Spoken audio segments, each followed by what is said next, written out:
is up, Willie? Happy Friday. Happy Friday. How are you, Jimmy? Oh, I am doing awesome. Thank you. It's been a nice quiet week. Just been chilling, hanging out, doing some stuff. My sister came over, helped organize and clean up a little bit. So just been Okay. doing all of that. All right. All right. Well, yeah, How are same you? old. I'm just gonna say same old with me. Work, home, sleep. I mean, that's kind of and an occasional stream here and there. Yep, yep. Occasional stream here and there. That's what I'm talking Yeah. about. Well, I good. actually made an attempt to have a regular streaming schedule. And I'm going to try to work on that. Hopefully, in the next week or two. I'm going to try to. Whether I succeed or not remains to be seen. Okay, that's Yeah, awesome. So yeah. that's good. Then you start having a regular streaming schedule. People will know when you're on. That'll be awesome. I think it would be awesome. I used to have kind of when I first started doing this, I was like every other. It was like every other day, and then just everything went wrong in the last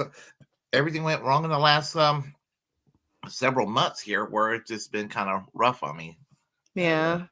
I don't see any sign of it getting any better. I thought it was going to get better after the holidays, but oh well. No, not getting any better.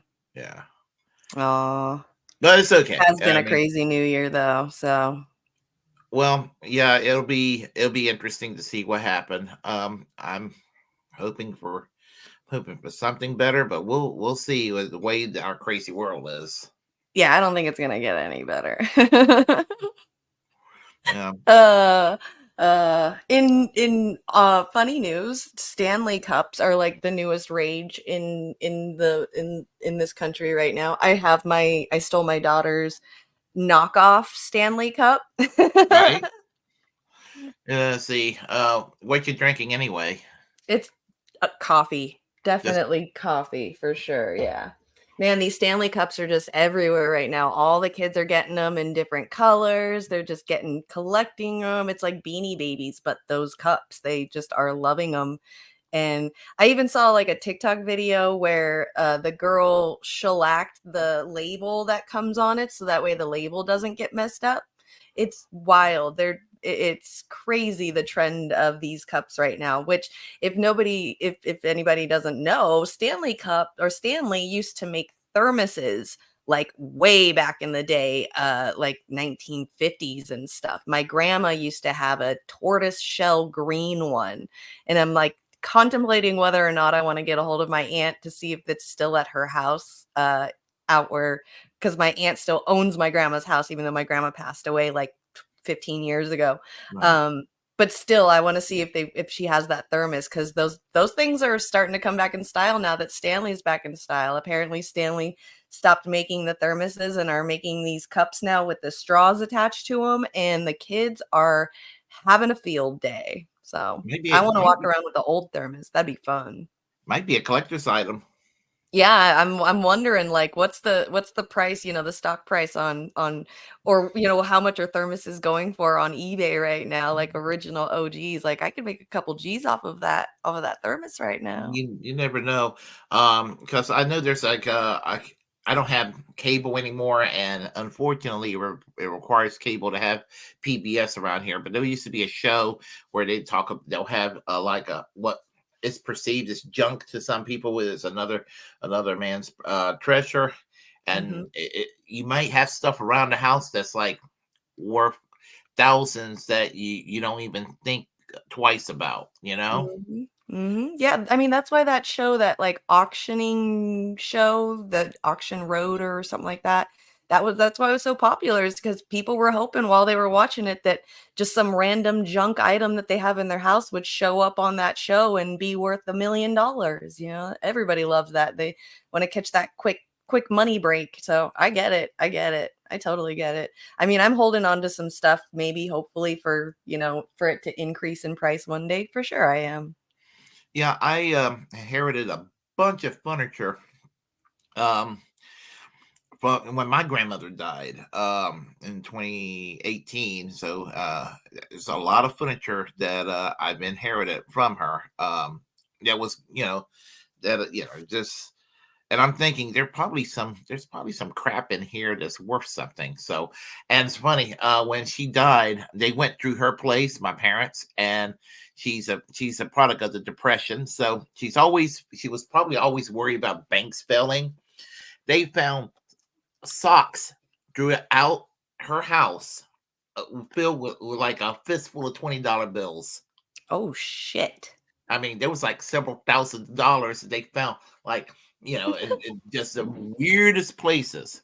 Oh, that's great. Sometimes I go into that house looking around. I mean, I'll be searching. I was searching I that would house. too. It's like, if there's another sock full of $20 bills, worth several $1,000s in there. I mean, it's going to be my. It was like close to $10,000 they found. God damn. That's Yeah. so cool. That's I mean, so I cool. wouldn't have taken it if she would have been alive, but if I in visiting, I would have been like, wow, you know, Right, right. Like, yeah, grandma left this for me. How nice. yeah. Yeah, in fact, when I Uh, get a little bit of free time, I think I'm gonna go back to that old house, and it's still around. I mean, Start pillaging some more. yeah, they haven't sold it yet. So Oh, that's so funny. yeah. So anyway, I found a story that I would love to share with everybody, and I like to know what you think about it. Okay, let's bring it up. Yeah, let's see what it is. Share screen. Okay. Former clerk who refused to issue marriage licenses must pay $260,000 in fees and costs. Oh, Yeah, this lady. you remember her? Mm-hmm. Well, here's the thing. Lexington, Kentucky. This is from Associated Press from January 2nd this year. Said former county clerk Kim Davis, who refused to issue marriage license in Kentucky to same-sex couples, must pay a total of $260,104 in fees and expenses to attorneys who represented one couple, according to a federal judge's ruling. That's in addition to $100,000 in damages. A jury said, for former Rowan County clerk should pay the couple who sued. Attorneys for Davis had argued that the fees and costs sought by the attorneys were excessive, but the U.S. District Judge David L. Bunning disagreed and said Davis must pay, since the men prevailed in their lawsuits. The Lexington Herald leader reported. Attorneys for Davis were expecting to appeal the rulings. Davis drew international attention when she was briefly jailed in 2015 over her refusal, which she based on her beliefs that marriage should only be between a man and a woman. Davis was released only after her staff issued a license and on her behalf, but removed her name from the form. Kentucky state legislature enacted a law removing the names of all county clerks from state marriage license. So that's pretty much the gist of it there. And um, just wondering what is your take on it, because I have all kinds of thoughts about it. Um, I guess yeah. I guess that's good. I mean, it is what it is. So who is she having to pay back? Okay, the $100,000 is for the same-sex couple that sued. Is she has to pay, and then what was that, 260,000 to the attorneys and all of that. So Okay. my take is this: I don't feel any pity for her. No, I think this is a good learning lesson on all sides. Uh, Corporation, if you're a business, I don't think that your personal religious beliefs should be involved in your business whatsoever, 100%. Also, at the same time, I do think that if you're a couple and that business, like let's say you're a same sex couple, like in this situation, and you know that that business is going to do that to you, not give you service based off of, who you love or whatever. Um, I guess just go somewhere else, and I mean, this would have never even been a thing, if she just would have not brought her religion in, and they would have just not made it a big deal, and gone somewhere else and said, "Oh, well, she's, homophobic," like that whole typical thing, like, "Oh, this business is homophobic, let's not go there." And so that community just doesn't shop there, and then she's hurt financially that way.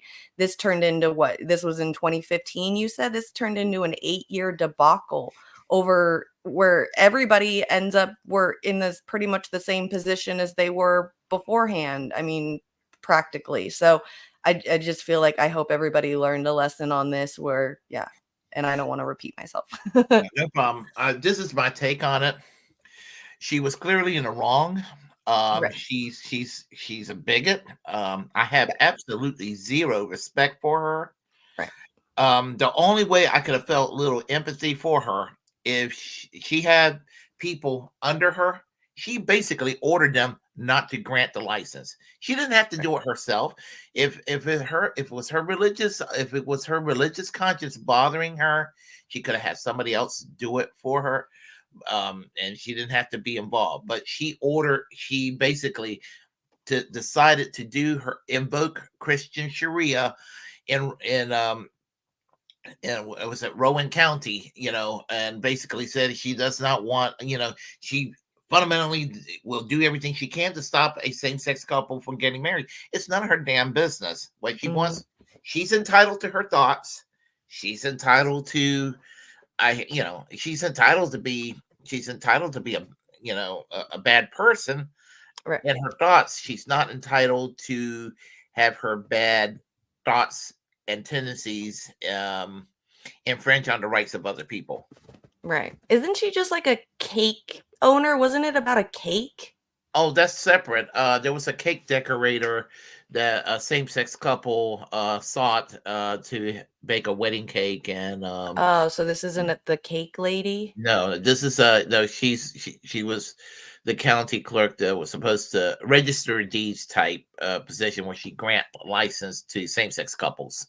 Oh, well, then if she has that kind of business, she shouldn't even be in that work Yeah, at all whatsoever. She shouldn't even have applied or even been hired because of her religious beliefs. I thought she was the cake lady because I was like, I'm sitting here hoping everybody learns a lesson. She shouldn't bring her religion into cake baking. And if you know that this lady's baking a cake and she's homophobic, tell all your friends not to go get that cake from that lady. I didn't know that she was registering marriage licenses yeah, yeah. based off of her religion. That's even worse. That's basically the controversy right there. She's a public employee. She Yeah. has no right to discriminate against anybody. Yeah. Uh, honestly, I mean, now like for example, I was long for same sex marriage before everybody else were, and if a church don't want to do it, that's on them. But but there are plenty of churches that would actually do it, thankfully too. So that's a private institution. So in that regard, I wouldn't want to force people, especially even if they have reactionary thoughts, because that's a slippery slope right there on the First Amendment. However, Mhm. um, someone like Kim Davis, I again, I have no respect. I have no pity for her. She brought it on herself, and it didn't have to be that way. Mhm. Yeah. Is that what this lady's name is? Is Kim Davis? Yes. Okay. Yeah, no, she definitely brought this on herself. She shouldn't have done this as a public employee, especially a governmental public employee. It like unlike the cake story, these same-sex couples don't have anywhere else to go to get their marriage licenses. This is something that's by law they're able to do.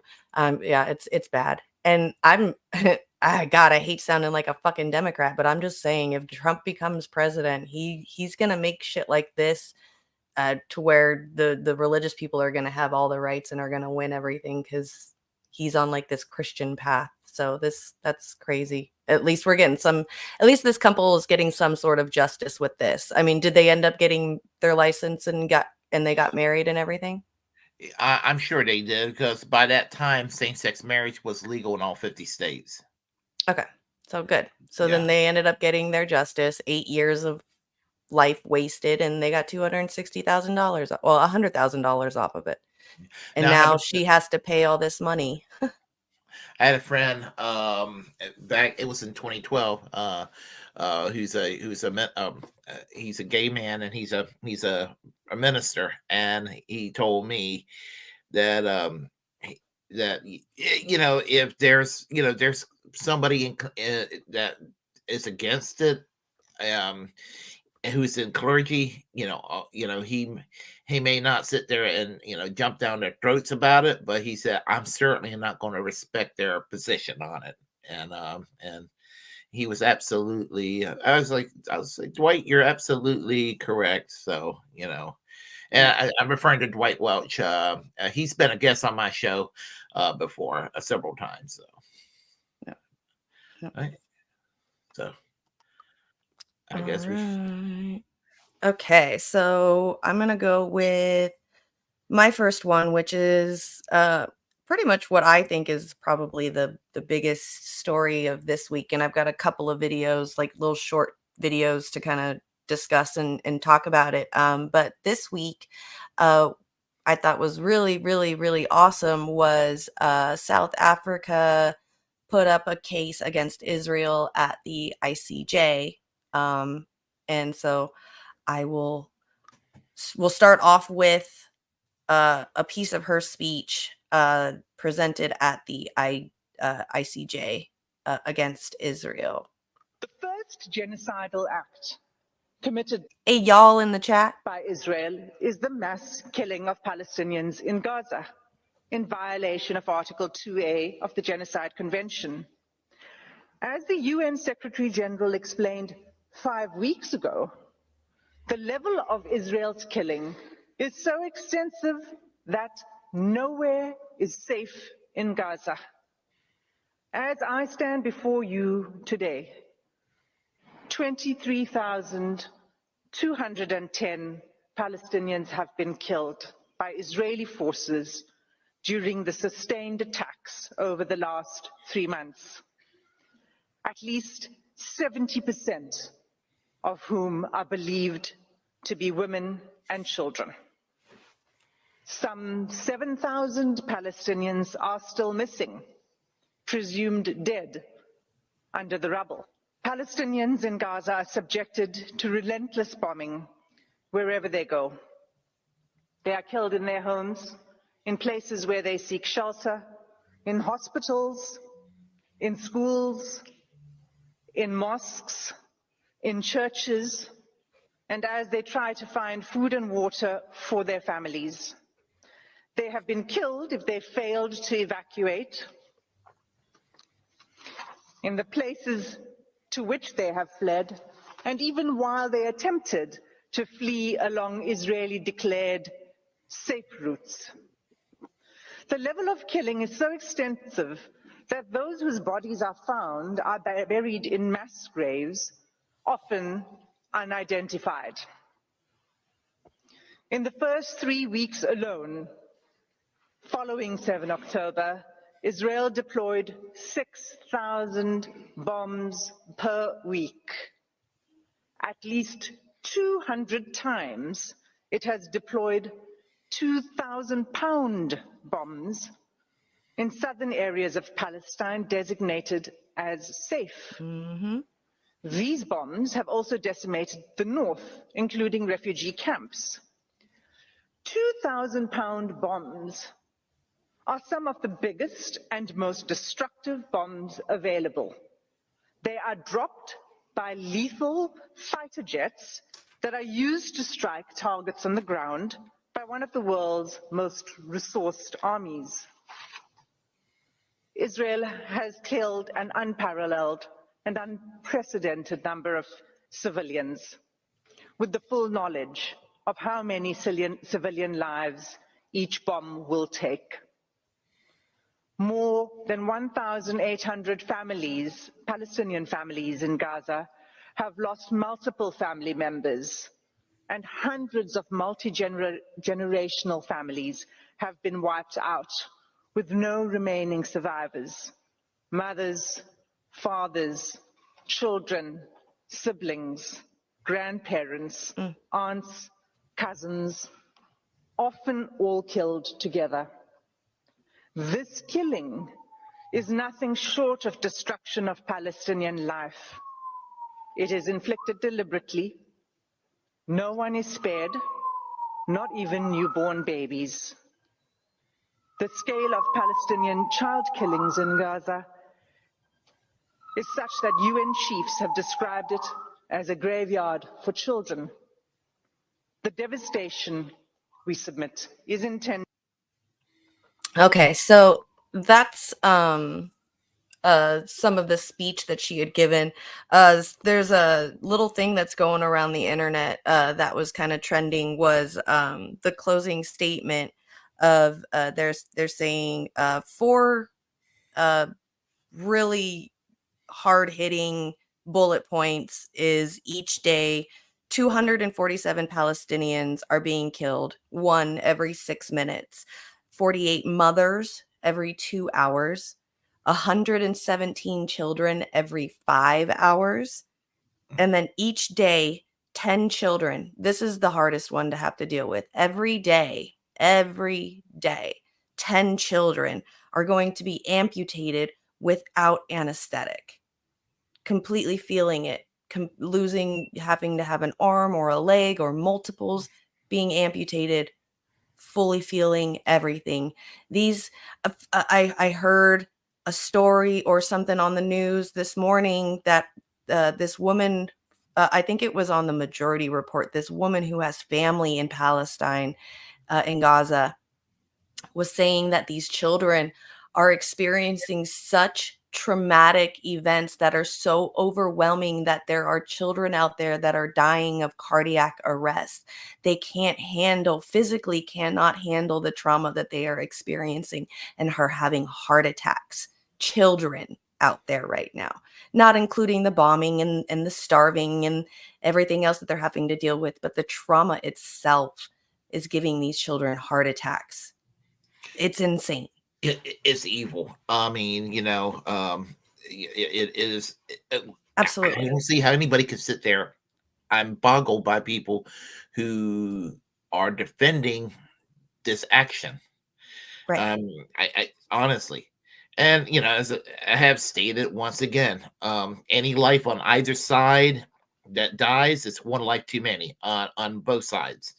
But the response by Israel is so overwhelmingly massive. I mean, I'm they have done shitty things in the past, but I have never seen anything to this level that they have done. I mean, to this day. I mean, and they've done a lot of horrible things in the past, but and and I don't understand how our government, well, the difference between a Trump response and a Biden response is, Trump will make his awful speech about one drop of blood. It will be met with 1 gallon of blood or something like that. I don't know if you remember him saying that a couple of weeks ago. No. It was over the top. That's interesting. And someone like Joe Biden, he'd be like, you can respond, but try to be polite about it. It's like it's genocide either way. Right. Yeah, I agree. yeah. I mean, and I just it's so horrible. I'm speechless sometimes when I hear, and the children, they're even the children that they manage not to die or be amputated or whatever. The trauma is so severe. Israel's creating new terrorists. I mean, it's easy. If people become terrorists, Israel is the cause of it. Right. I agree. And then you were saying how, people are talking that shouldn't be talking. That this was absolutely ridiculous to me. I can't believe he even was out here saying anything. But this thumb-looking motherfucker right here decided to talk about what South Africa was saying, and you decided to talk about South Africa's case against Israel. So here's his little speech that went viral as well this week about that situation. Who are they really fighting? It's a group of cowards. They hide in tunnels. They hide behind civilians. They attack, kill, and mutilate children, women, and they do that. Stop talking about proportion on that. They shot their best shot on October 7th, and they would have taken more lives if they couldn't do that, but they couldn't do it. And now let's also talk about that. Now we're talking about genocide. And now South Africa is bringing that kind of a trial. Maybe South Africa being ought to sit this one out when they're talking about criticizing. Sit it out. Who are we? You hear him? Like, he acts like he's such a tough dude. Like, you were just in the hospital like a year ago, bro. So why don't you sit this one out a little bit?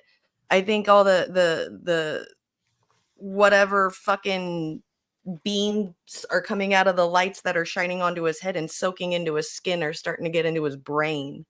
You know what's so sad about it is he's a disappointment. I mean, He is. he is. I mean, I actually in 2022 he was probably the only Democrat I was like, oh, I kind of hope he beats Dr. Oz. Back then. I mean, I was just thinking. I was thinking. Oh, he'll be like the second most left wing senator, second to Bernie Sanders, and he's as disappointing as Bernie Sanders is. He's not even as good as Bernie Sanders at being as disappointed as he is now. He's not even and it's kind of like he decided he's no longer progressive and he decided to become a centrist and all of that. And fool everybody by dressing up in basketball shorts and a hoodie and all that. That's not fooling anybody. Mm-mm. Mm-mm. No. Fuck him. Yeah. I got no respect for him now. No. Yeah, I'm over it. That motherfucker, man. I was trying to be nice, but he literally looks like a fucking caveman. Like, his entire family's generation has never evolved whatsoever. Oh, good Lord. There was a video by, are you familiar with Jacqueline Glenn? Sounds familiar? Yeah. She did a video on this really deranged pro-Trump supporter in 2016. And the guy in the car, I'll have to forward it to you when we're done here. He looks just like John Fetterman, but he's like a Republican and all of that.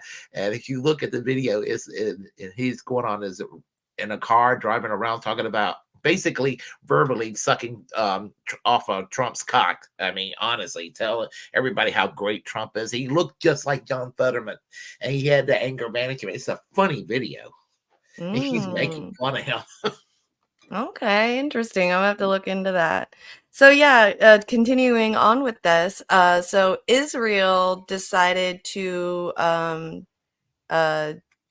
reply to the case that South Africa has made against them, and it broke like way butt fuck early this morning with their speech against it. But we gotta listen to it and watch it, or because it's pretty interesting. They're pretty much saying that South Africa, who is literally just trying to stop an apartheid, I'm pretty sure there's no other country or continent even that would know more about apartheid than Africa, is trying to side with the Palestinians and saying that they're doing a genocide. But these guys are going to go say that South Africa is Hamas. Like, the ones that are doing the apartheid in a country are telling the ones who have dealt with apartheid in a country that they are the bad guys.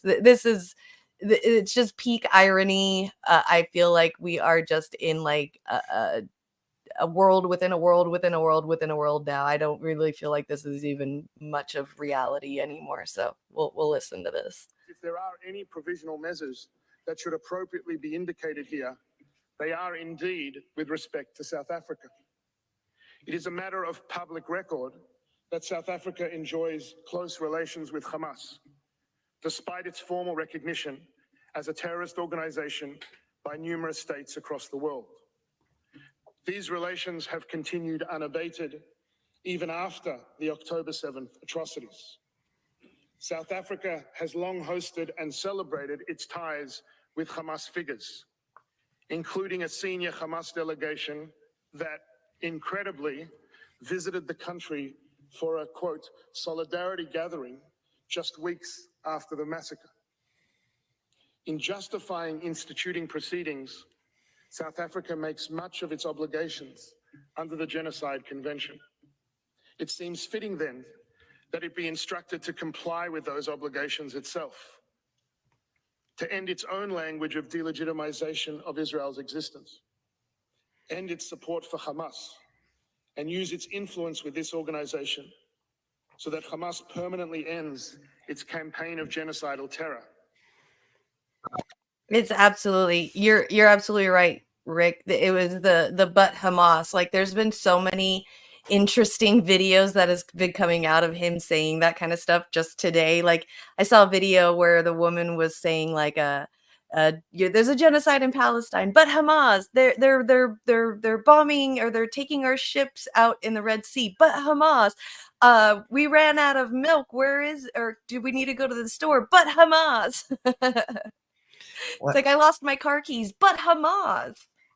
And honestly, the the thing about it is Hamas, Israel themselves nurtured and created Hamas, and is Israel's fault what Hamas is doing, because they were the one, they didn't want the PLO to be to basically have a seat in the table with influence, because back in those days PLO orbited around the Soviets, and it was like a Cold War measure to try to destroy it by replacing secular leftism with a more fundamentalist brand, which Hamas is. And that's the Mossad that was doing that.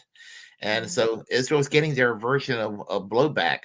The 9/11 report, Ron Paul basically said, well, we're getting blowback from U.S. policy abroad. Well, this is what Israel's done the same thing, and they're suffering because of it. But you know what? The suffering is the Palestinian people in the Gaza. I mean, with the children. And now with the expansion, though, it's even worse. We got Twitter. World War III was trending on Twitter this morning now, and it's wild. It's such a weird irony, like this. Bring the whole thing back to a circle when, like, as a content creator now for quite some time, I was just going through all the old videos from KRTD, and I think last year I saw videos when I was organizing them from last year, maybe a little bit over a year ago, where I was talking about free Palestine, and then another video where it says, are we going to be in a World War III because of Ukraine and Russia? It's just like every year as we get this fear of a World War III every time, and I just saw it trending again today. I do fear World War III. I kind of don't think we're at that point yet, but I do fear it. But what it could be, and it's still not a good situation, rather than World War III, we might be getting the second Cold War, because between China and Russia, it has an alliance, and then you counterbalance it with the U.S. and NATO. It could be that. And during the Cold War, we had skirmishes around the world. I mean, I remember counting of like 26 wars one time in the 1980s. I kind of did some research in high school. I was like, there are actually 26 conflicts going on around the world right now. So it's not ideal, but if it's if we're having a second Cold War, where we won't directly be affected by it, but it's unfortunate for those that will be, and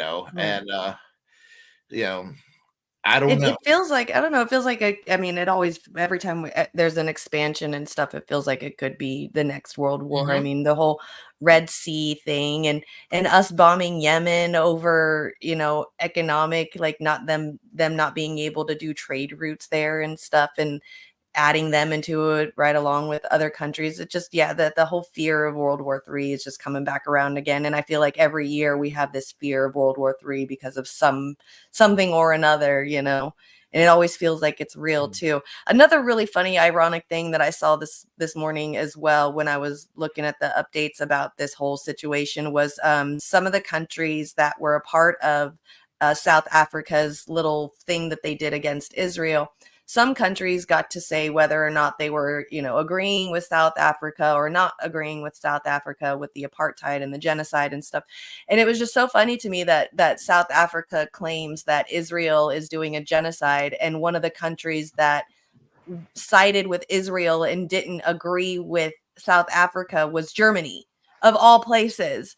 Can you, like, how ironic is that? The South Africa saying Israel's doing a genocide, and Germany comes in saying no, they're not. Like, Germany, I think you need to sit this one out, buddy. I think you really need to sit this one out. I think I can explain why Germany had the attitude that they had, because which is weird, because actually I saw some Antifa people in Berlin with Israeli flags and all of that. And I think that the reason is that in Germany there is extreme guilt from what happened in the Holocaust, and I think it's their way of coping. I mean, I don't agree with it. I'm just explaining why I think I think it's more psychological and all of that. They don't want to look like they're, they don't want to look like, in their minds, they don't want to be perceived in a negative way. And that's not the way to go about it, but it explains that. But it's interesting. I remember when Nelson Mandela was freed in 1990, and they were, the right wing in this country gave him a hard time because he embraced Castro, Gaddafi, and Arafat. And it's like, well, Israel was in close partnership with the apartheid government in South Africa, and the United States weren't really giving a shit about what was happening to Black people in South Africa. What is Nelson Mandela going to do? Tell these people that that I don't want your help? I mean, referring to Gaddafi, Arafat, and Castro. I mean, Right. Just kind of like, they were trying to smear him and they were trying to discredit him. I remember that at that time, and I'm just kind of like, no. He had every right to feel the way he felt, regardless of whatever anybody may think of Castro or Gaddafi or Arafat. I mean, I don't blame him. Mm-hmm. Right. No, I agree. Yeah. I agree. I'm right there with you. And then one final thing I want to say too is just with this whole us getting into a bigger fight with the Middle East and all the conflicts that are starting to arise even more and more and more. I just want to say a really funny joke really quick that in case anybody forgot, a few years ago, some website somewhere did a poll to the GOP Republican voters. And what it was okay, so 30%, just so you guys know, 30% of GOP voters supported bombing Agrabah. And Agrabah, just so everybody knows, is actually a fictional place set in the cartoon Disney movie Aladdin. It's not a real place. So I'm just letting you know that the further we get into this war, there's 30% of Republican voters out there that want to bomb a non-realistic Disney movie cartoon city in the Middle East. So I'm just saying. Can I you just reminded me of a quick thing I just remember seeing one time. Somebody was asking, it was kind of like a gotcha they were trying to do a gotcha at Obama over what happened with what's the name of that incident? Good Lord, what was it called? The incident where the Americans died in the embassy in Libya. Oh my goodness, what is it called? Oh my goodness, I can't remember. You know what I'm talking about? Yeah. Oh, Benghazi. Yeah. So what happened was somebody was asking some Republicans about it, some Republican voter. He said, well, Benghazi was an ally of the United States and we turned our back on him. I'm like, really? Wow. Yeah. Wow. that's what we're dealing with, with Yep. I mean, Yep. That's the kind of stuff that we're dealing with. yeah, Absolutely. Thank you, Shake and Bacon, for that. What's up, buddy? Haven't seen you in a minute. Good to see you. yeah. That's all I have for that whole South Africa thing. That I'm sorry, that was a lot, but man, that was like the biggest thing for me this week is just seeing all of it. I think we've been waiting for somebody to put up a case against Israel with doing genocides. We were hoping somebody would. I think the best place to do that is South Africa, and they're doing it. There's some academics out there that are saying it's probably nothing's going to come of it. But at least it's out there. I really have lost kind of all kinds of hope, or any kind of hope for any kind of good outcome for the suffering of the people of Palestine, or Yemen now too, and Congo, and all these places that everybody's really starting to kind of see and are opening their eyes to. I don't know. I've lost a lot of hope. So Yeah, same here. Let's see. I think I might want to go with the story from a streamer. He's called Road Grimes, but he has a show called Politics, about the Republican woke mob. okay. Like the last one. Yep. Yeah. All right.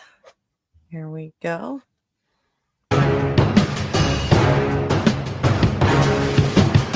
I don't know if you've noticed lately, but the Republicans have suddenly become AOC. Like they're suddenly, we need to censor views we disagree with, and college campuses need to be silenced, and anyone who says something that I disagree with is anti-Semitic. And, it's it's gotten a little bit funny. And Kanye, what do you have to say about it? ADL is played out. Nobody knows who the ADL are. Stop giving them attention. Nobody cares about the ADL. What no else? one in high school knew what the word anti-Semitic was until Ye made it popular. No, I hear you. It's definitely a tiger by the tail. So I wanted to start this segment by showing you a clip of the Republicans recently and what they're trying to do to silence protests. And we warned the left about this when the Republicans were crying about censorship the last couple of years. Like, hey, this is going to be weaponized against you eventually. And lo and behold, what do we have going on right now with Palestine and with the skirmish in the Middle East? We have protesters having the same tactics weaponized again. I just had a TikTok video pulled down the other day for being critical of the skirmish in the Middle East. Let's call it that. But watch this. This is a very important day. On the House Education and Workforce Committee, we're about to have an incredibly important hearing addressing the rise of anti-Semitism on our college campuses and universities. Joining us today to share their personal stories, we have four incredibly brave students: Talia, Bella, Eyal, and Jonathan. Jewish students, faculty, and communities at these so-called elite institutions, including my alma mater, Harvard, Jewish students are facing sustained attacks from students and professors who are openly propagandizing terror. And why? Merely because these Jewish students exist. Okay. Sustained attacks is basically people expressing a viewpoint that they don't want to hear. That's it. That's what the sustained attacks are. No one is hitting anyone. No one is bombing or shooting anyone. Just expressing opinions that are not, what's the best word to use? Not comfortable for these people is an attack against them. That's what they're doing. You know who else did that? AO-fucking-C. Anyway, keep listening. In response, campus leadership has cowered to the woke anti-Semitic mob. Okay, this is the part I love the most, is how they're trying to paint woke as being anti-Semitic. 5 minutes ago, these were the people trying to cancel you for being anti-Semitic or being Nazis or whatever, insurrectionists. And now you're trying to cancel them for being anti-Semites. You're literally the same people that you made fun of and warned us about a couple of weeks ago. This fanaticism against Israel is rooted in ignorance and hatred. Our institutions of higher education are failing our next generation. They are failing Talia, Bella, Eyal, Jonathan, and countless other students. The attacks. Poor Jonathan had to hear that Palestine was and Israel was an apartheid state. Someone said that to him. Do you know how painful it is to hear that for Jonathan? He's lived his entire life in a bubble. On October 7th, shocked the conscience of the world, marking the deadliest day for the Jewish people since the Holocaust. However, these atrocities were met with callous cruelty at universities across America. No, they were not met with callous cruelty. Everyone agrees that October 7th was horrible and a tragedy and an act of terrorism. Innocent civilians were targeted. Now, the details of how they were killed are a little dicey at the moment. And the fog of war sometimes obscures what happened. And I'm not going to go much deeper than that because I don't want to have my shit shut off. But this idea that this is, oh my, anyway, let's just keep listening. I'll shut up. America. At Harvard, 30 radical student organizations disgustingly blamed Israel for the barbaric attacks against innocent Israelis, only for the group's actions to be brazenly defended by Harvard President Claudine Gay as, quote, free expression. Do these people have any, like, you know that these people aren't this stupid? That's what's so revealing about this is these people have like law degrees and shit. They know what they're doing. They're playing dumb. They know they're being inconsistent. They know that 5 minutes ago they were on the other side of this fence, and now they just want to comfortably jump the fence and start pointing fingers and act like they weren't just on the other side of it. And it's we can see through this, lady. Like, I know you're smarter than this. And I know that there's a money hand up your ass and you're a puppet. And following our remarks today, the students will join my colleagues at the Education and Workforce Committee hearing, where Harvard, MIT, and Penn's leadership will likely defend desperately their indefensible recent actions and the campus culture that has enabled anti-Semitism on their campuses. Any voice who openly defends the massacre of innocents has chosen the side of terrorism. I continue to demand. So find me a person that's openly defending the massacre of innocents. No one is openly defending that. And this is like when Ron Paul said that 9/11 was blowback. People lost their minds, but he was right. No one wants to go, okay, why did this happen? That's the problem, right? Why? Yes, what Hamas did was absolutely horrible, and they killed civilians, and it's terrorism. But why did they do it? They didn't just wake up one day and go like, hey, we hate Jewish people, let's do this. Like, it's not that simple. And this lady knows that it's not that simple. Demand that Harvard President Claudine Gay resign and that Harvard and schools like it are prohibited from collecting taxpayer dollars. See, and this is the thing that we warned y'all about, where they're literally defunding the people whose opinions they disagree with. They're making sure that this is a crackdown to keep college students from being able to say things that they don't want to hear. And it's fucking insane that people didn't see this before. Now, the plus side of all of this, of course, is that the people who 5 minutes ago were, defending censorship on behalf of the state are now like going, oh shit, now they're using it against us. And hopefully a lot of the people who are, protesting an end to what a lot of people are referring to now as a genocide. Hopefully people that are doing that are waking up to the fact that, hey, this principle doesn't just apply to you. Remember COVID, when you said anyone that, had some skepticism was a quote unquote anti-vaxxer? Now do you get it? Now do you get it? I hope so. The smarter ones will. But, the tribal nature of these debates has just made it ridiculous. So Let's watch this other clip of one of your favorite people Older with employing Representative this Roger same tactic. Williams. And that's when we start to see that this issue is not about one incident. It is cultural. It is a culture of lack of impunity, of accepting of violence and violent language against women, and an entire structure of power that supports that.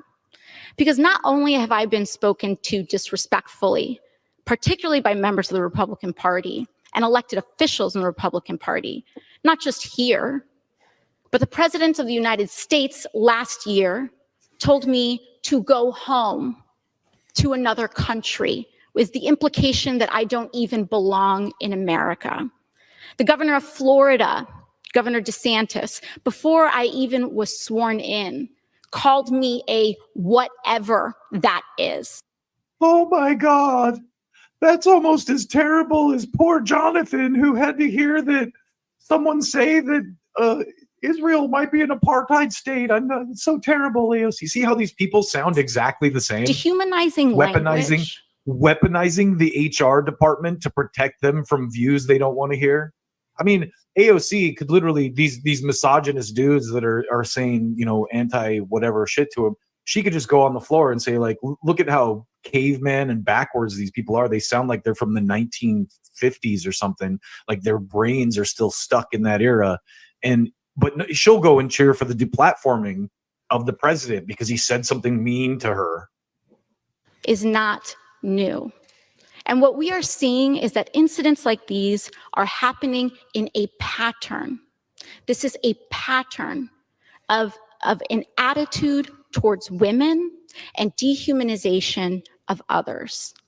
So while I was not deeply hurt or offended by little comments that are made, when I was reflecting on this, I honestly thought that I was just going to pack it up and go home. It's just another day, right?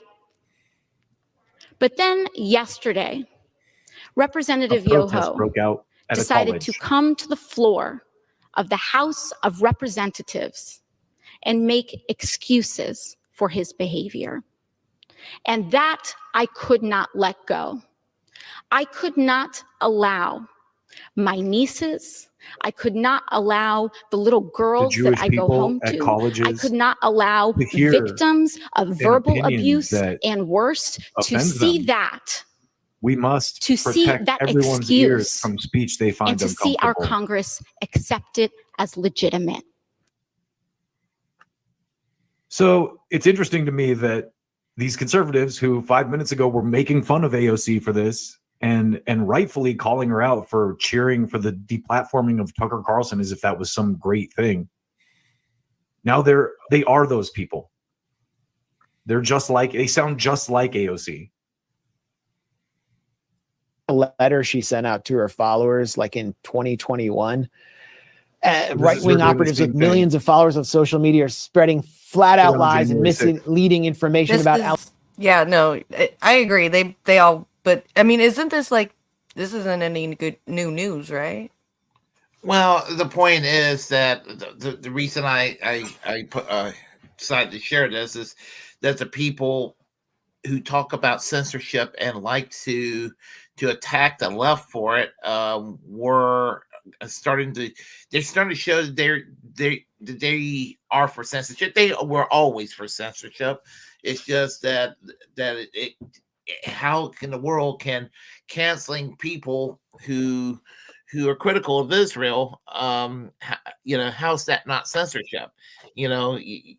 That's basically Rod Grimes' point too from politics here, and the fact that they criticize AOC, but then they're acting like AOC. I mean, what shall I say? AOC started acting like the right. A lot of especially a lot of the cheerleaders of AOC who favors deep platforming are acting like the right that invented the cancel culture to begin with.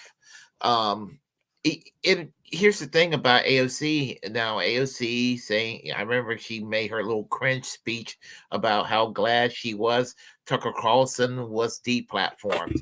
And I'm thinking, okay, who did the deplatforming? It was Fox News that fired his ass. Well, arguably, Fox News is worse than Tucker Carlson himself in a lot of ways. And I'm no fan of Tucker Carlson, but she favors censorship more than she favors Medicare for all. I mean, it's like one of the reasons I washed my hands out of this hope that I found in AOC that I projected. But the right wing, the neocons, and all of these people, the facts don't care about your feelings, Ben Shapiro types, wants to cancel people out. And, that's why I like the story that he shared. Yeah, no, that makes sense. I can see it. I mean, yeah. I've always known that they're two different sides of the same coin. One issue they'll, one will cry, censorship and free speech, and then another issue they'll be the complete opposite. So it just depends on what it is. And I've always known that. But yeah, no, that's a really good little showcase of the hypocrisy between both sides right there with an example. So, and there's a lot of people in the middle in this country. They're not bad people, but they're ideologically kind of centristy, and they are convinced that overall that the left is more censorious than the right, and the right are these great harbingers for free speech, and it's just not the case. Right. And it just bothers the hell out of me that the right wing gets away with I'm a free speech alpha, but they're going to go cancel people that they don't like, Yep. And still argue that I'm a free speech absolutist, and I'm a free speech alpha. Right. Yeah, no, they definitely do that. I mean, Ben Shapiro will go around saying free speech, but then, they're excited about a lot of the left-leaning Twitter accounts being banned the other day, and he's totally okay with that. But when it's his people, he's not okay with it. So I see it all the time on both sides, all the time. So it's good to see that other people are starting to see it and are showing examples of it for their scope of people to start seeing as well. Because once it's literally in our faces now, so they're not hiding it. They're saying the quiet things out loud, and we're seeing the hypocrisy. I mean, John Fetterman is a really good example of the hypocrisy that's going on. So, I mean, yeah, it's cool to see that to me, I'm just like, oh, yes, I know this, but then I have to remember that there's probably people out there that do not know this kind of stuff. So I've got to be excited to see that there's another set of people that are figuring it out. So absolutely. Yep. So and as I said, I enjoy listening. I enjoy listening to politics. He's got this show. He's based in LA, by the way. Oh, he is? Yes, he's in LA. Oh, cool. Okay. Awesome. Yeah. Awesome. It's so weird to see all like these like lumberjack mountain men looking motherfuckers, and they're all out in LA. Like, okay, you're not really a mountain man, you're just a hipster. I get it. I've been called a hipster. One of my coworkers one day called me a hipster. I'm like, what do you mean? He's like, you hang out in coffee shops, you go to record shops buying obscure records, and you had the black glasses. I mean, I'm like, oh, okay, whatever. Do you want to go outside? Yep. Yeah. Are you getting mad at the kitties? Do you want to go outside? He's trying to fight. All right, so let's get into the next one. Let me read the comment section. Jimi offering 2 tickets to the gun show. Whatever, I just have a tank top on. My gun show. There you go. I'm not strong, but I can pick up my own body weight on a pole, bitches. Kitty, yes, SA Kitty's here. The right pretends they're for free speech, and the neolibs don't even pretend they care about free speech.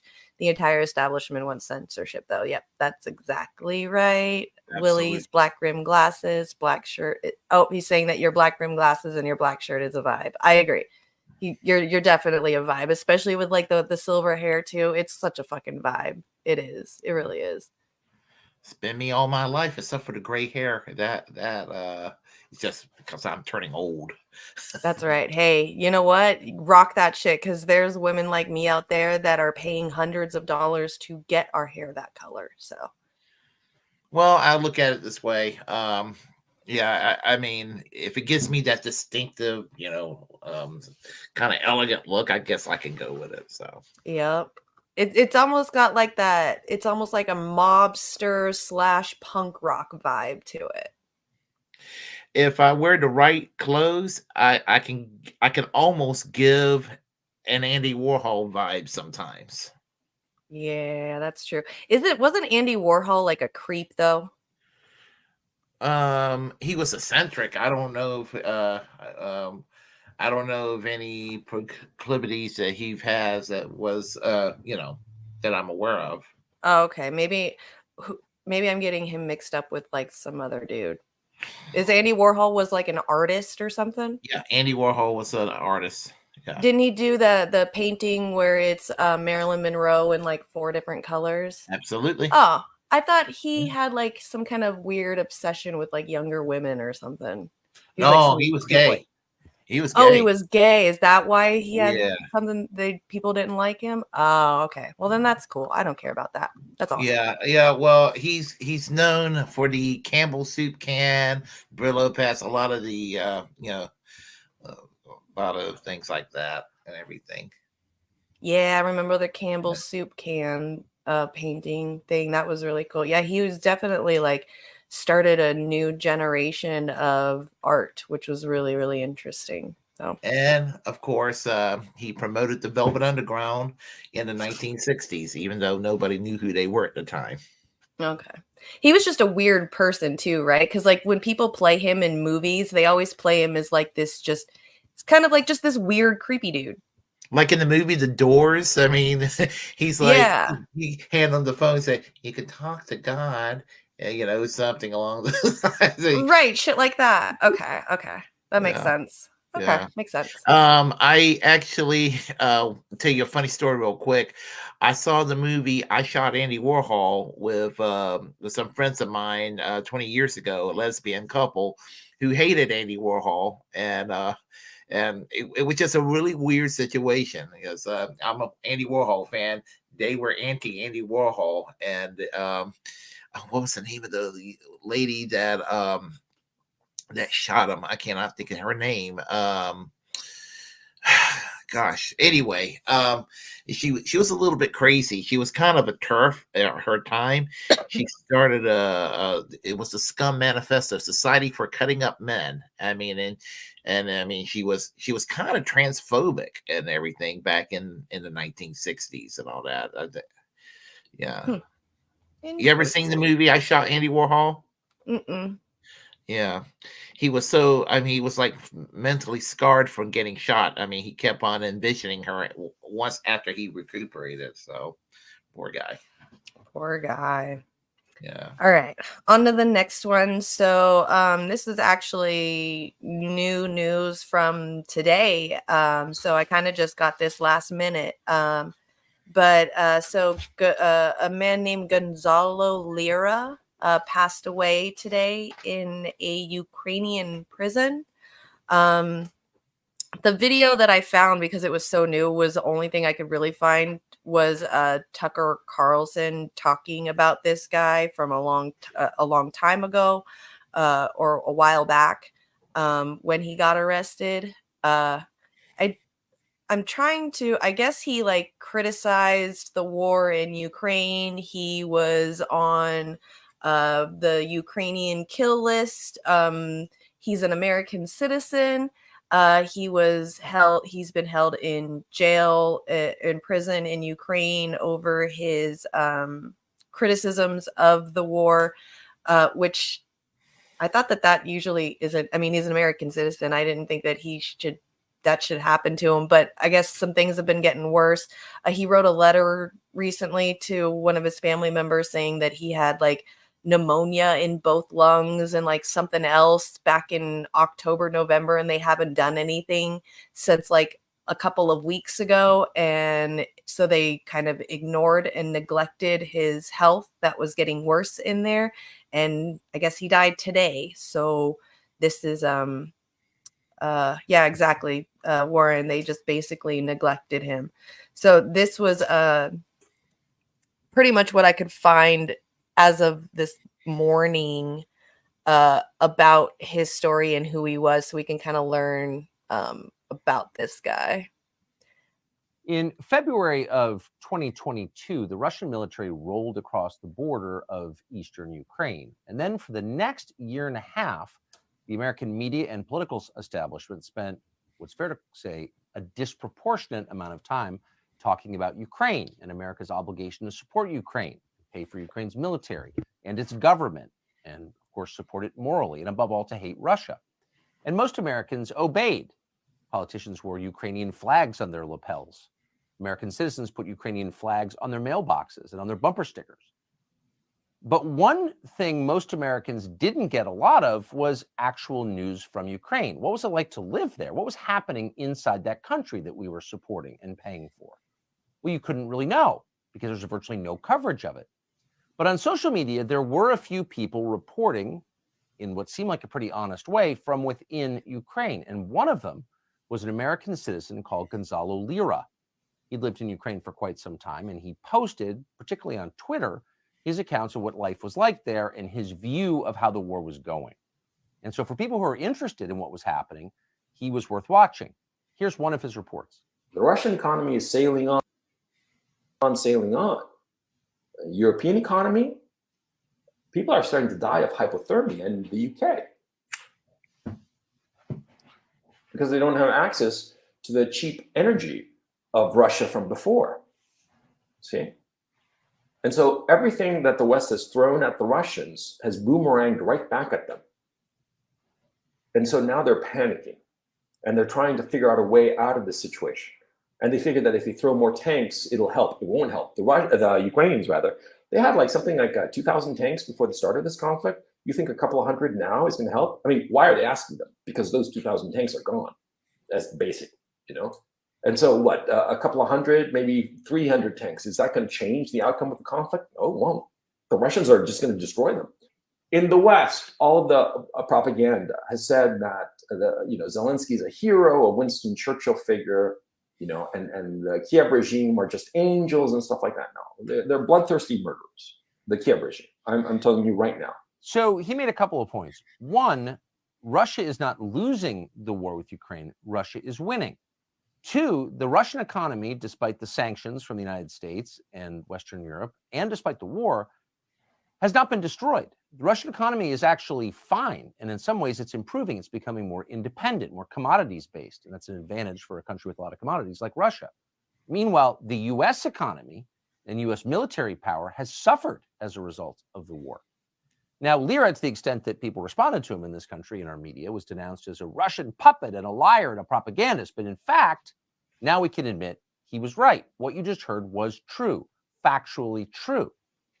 Russia is not losing the war in Ukraine. Russia is winning. Russia's economy is fine. Ours is not. So what happened to Gonzalo Lira? Well, for posting that video and others like it, he was arrested by the government of Ukraine, the one that we pay for, the supposed democracy that we support for moral reasons against the autocracy of Russia. He was arrested, and then he was let out, and then he tried to leave the country. He tried to leave Ukraine. Here's a video, his last video. This is Gonzalo Lira. I will definitely be sent to a prison labor camp where I will most certainly die. And so I decided that the smart thing was take my chances in terms of getting across the border. Right now, I'm maybe 5 kilometers away from the border with Hungary. Over the last 2 days, I rode my bike just about 1,300 kilometers from Kharkov all the way here to the border.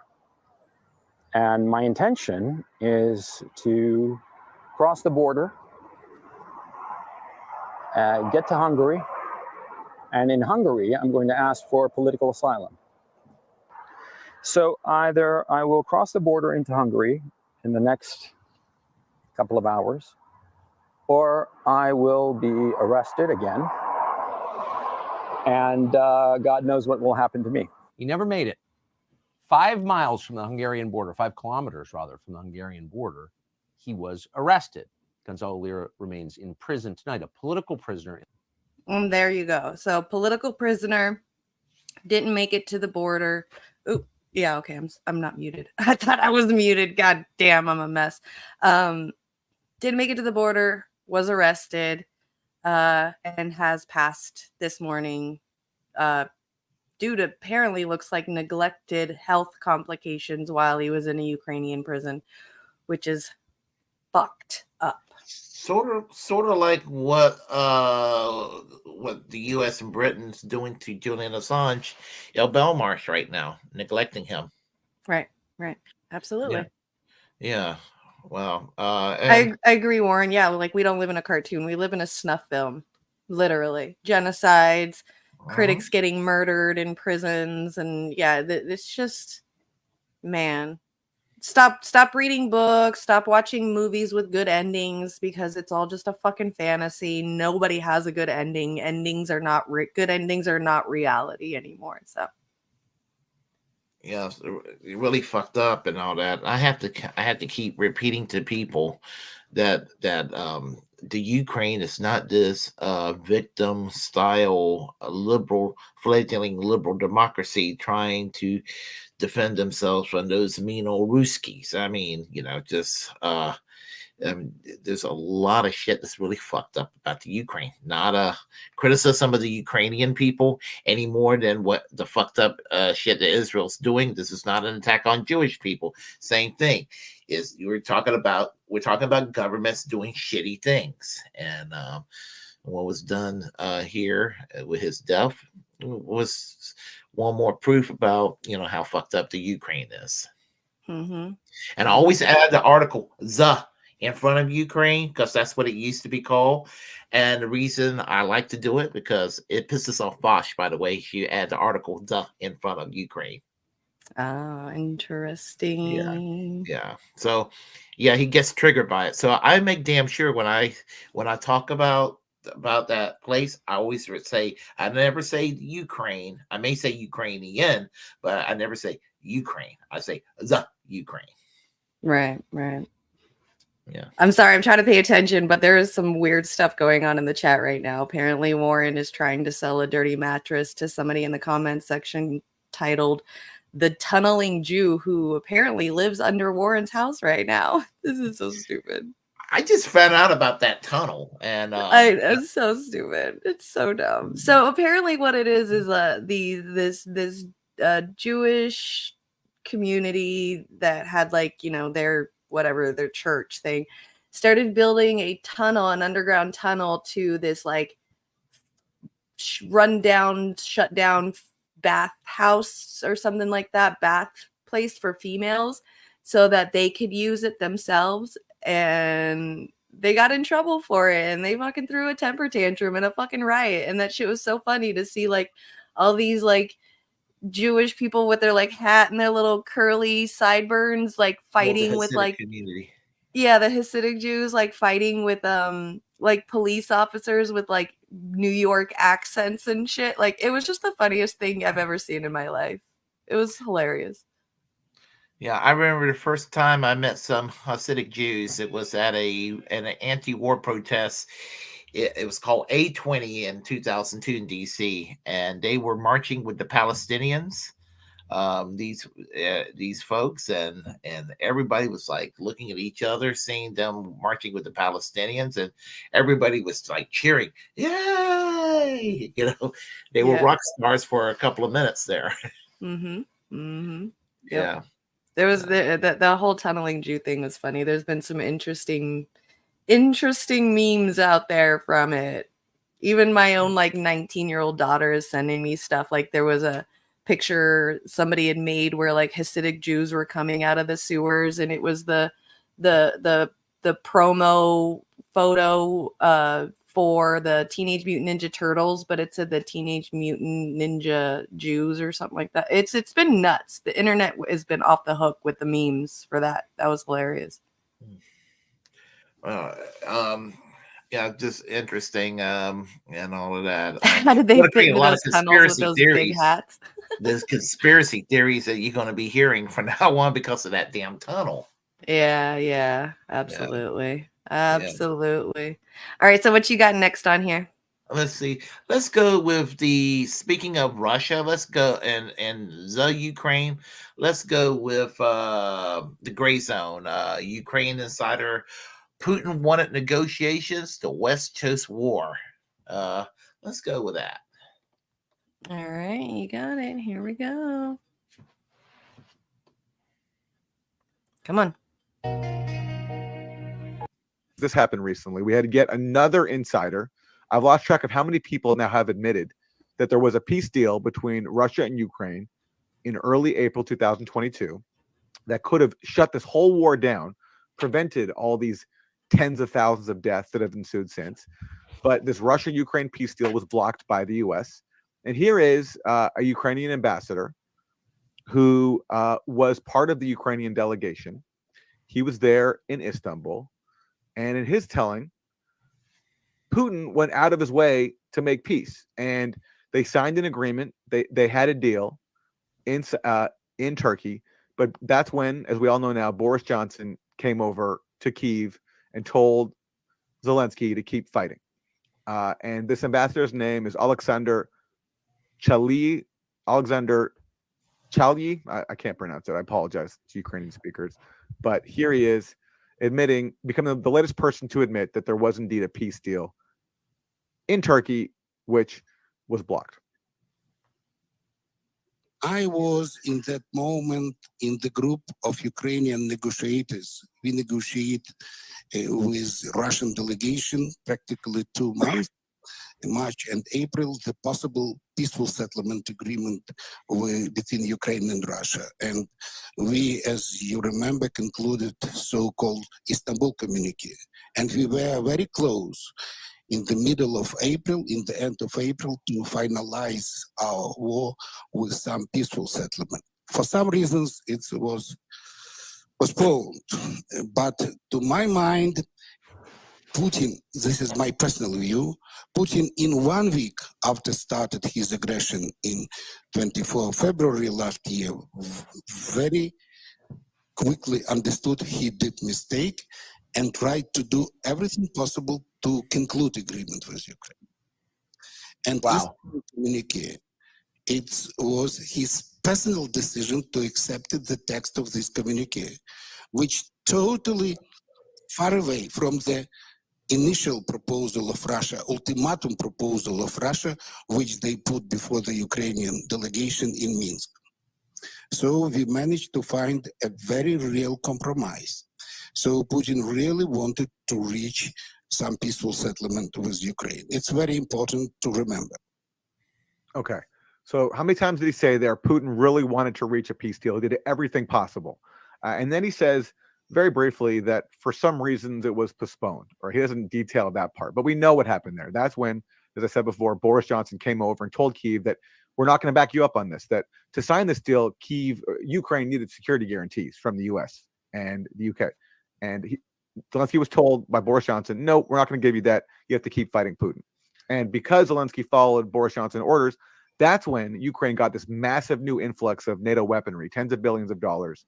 You know, those big packages that everybody in Congress on the Democratic side voted for, including the squad, to reward Zelensky for his obedience in blocking this peace deal, in which this Ukrainian diplomat admits Putin did everything possible to make peace.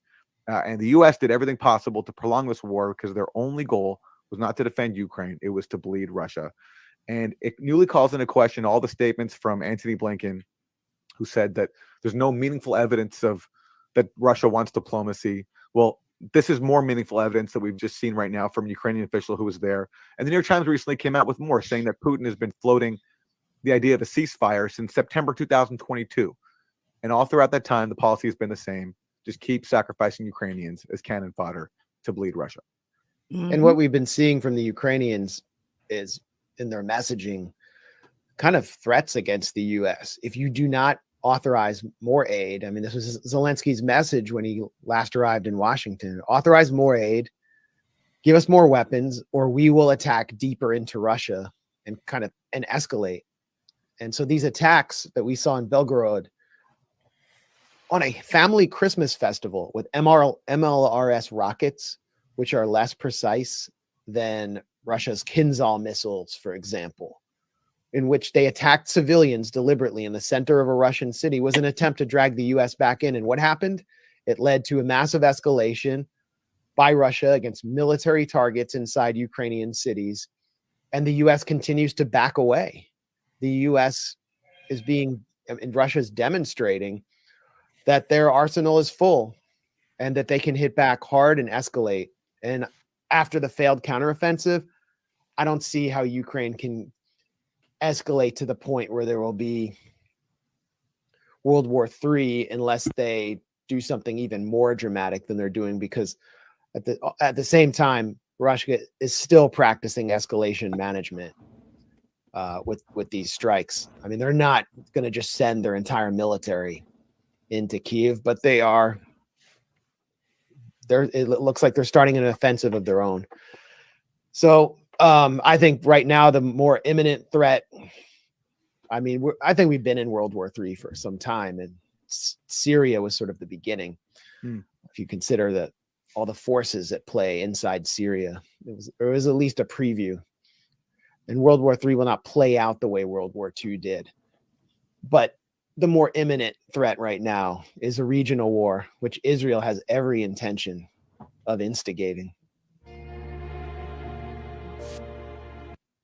That's actually an interesting take. The fact that we've been in a World War III, it's just not kind of, the stage hasn't been set the same as it has been in the past. Interesting. Yeah. Well, I guess when you think about World War II, there were events that were a precursor, such as the Spanish Civil War, and if we're in we're headed to World War III. It might be a precursory stage of it. One could look at it that way, and and I get into it with people when they're all hell bound on defending the Ukraine again, as if they're innocent and they're like the victim and all of that, and having to tell people about everything from 2014, and actually even prior to 2014, going back to the late 1990s when all these countries started joining NATO in the former Eastern Bloc, and the promise was made to Russia that they were not going to be surrounded by NATO states, and now they're surrounded by NATO states. And honestly, I could see where the line was drawn in the sand with the Ukraine. Mm-hmm. Mm-hmm. I don't want the Ukraine to belong to NATO. I mean, I don't want NATO to exist, but that's beside the point there. But right. Right. No, yeah. I agree. That's crazy. Okay, so another new news. Last night, U.S. bombed Yemen in response to the Houthi pirate attacks that have been happening. This kind of makes me a little bit angry because we are now not only expanding this little war, but we are bombing countries for stopping trade.